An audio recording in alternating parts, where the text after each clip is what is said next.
قوم کی بچیاں ناچ گانے کو اپنا شعار اور شوق بنا لیں، ان کی نسل سے اب خالد بن ولید نہیں پیدا ہو سکتے، ناچنے والے ہی پیدا ہوں گے، محمد بن قاسم نہیں پیدا ہو سکتے، طارق بن زیاد نہیں پیدا ہو سکتے۔ مجھے صلاح الدین یاد آیا، میں بہت رویا۔ وہ بھی کسی ماں کا جنا ہی ہوا تھا۔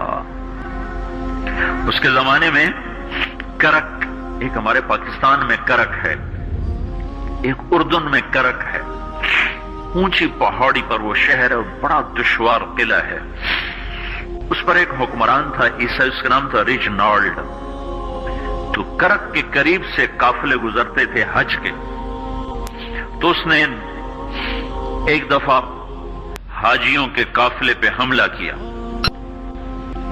اور کہنے لگا بلاؤ اپنے محمد کو تمہاری مدد کرے، اور سارے حاجیوں کو تعطیق کر دیا۔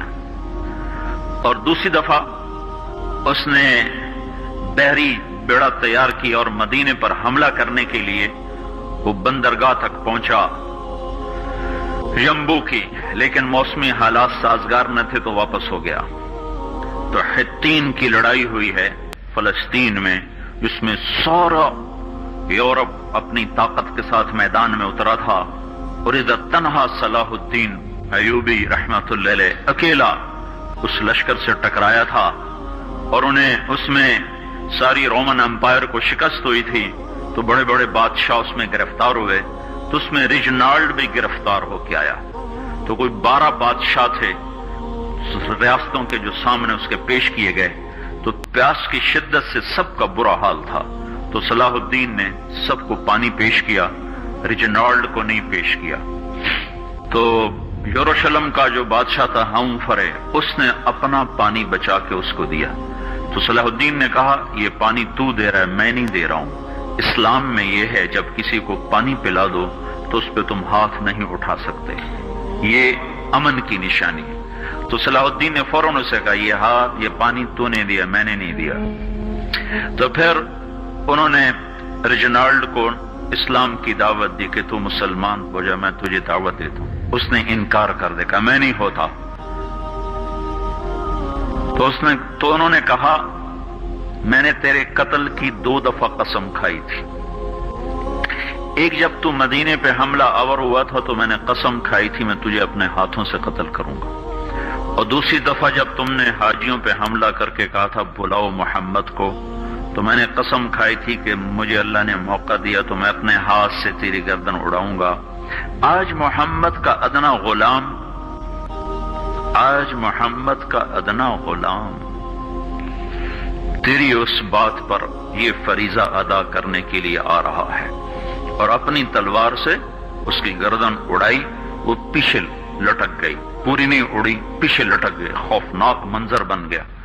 تو سارے بادشاہوں پہ کب کبھی طاری ہو گئی۔ تو صلاح الدین فرمانے لگے ہمارے مذہب میں یہ نہیں ہے، بادشاہوں کے ساتھ ہم بادشاہوں جیسا ہی سلوک کرتے ہیں، پر یہ حدود سے آگے چلا گیا تھا۔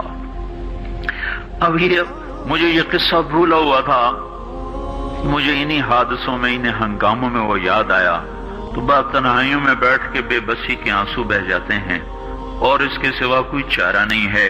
ہماری ساری نسل موسیقی میں ڈوب چکی ہے، جو بدن سرتال پہ تھرکتے ہوں، جو بدن موسیقی کے اوپر ہلتے ہوں، رقص میں آتے ہوں، ان پہ کانٹے ہی اگیں گے، ان پہ صلاح الدین کا پھول نہیں اگ سکتا، ان میں محمد بن قاسم کے پھول نہیں اگ سکتے۔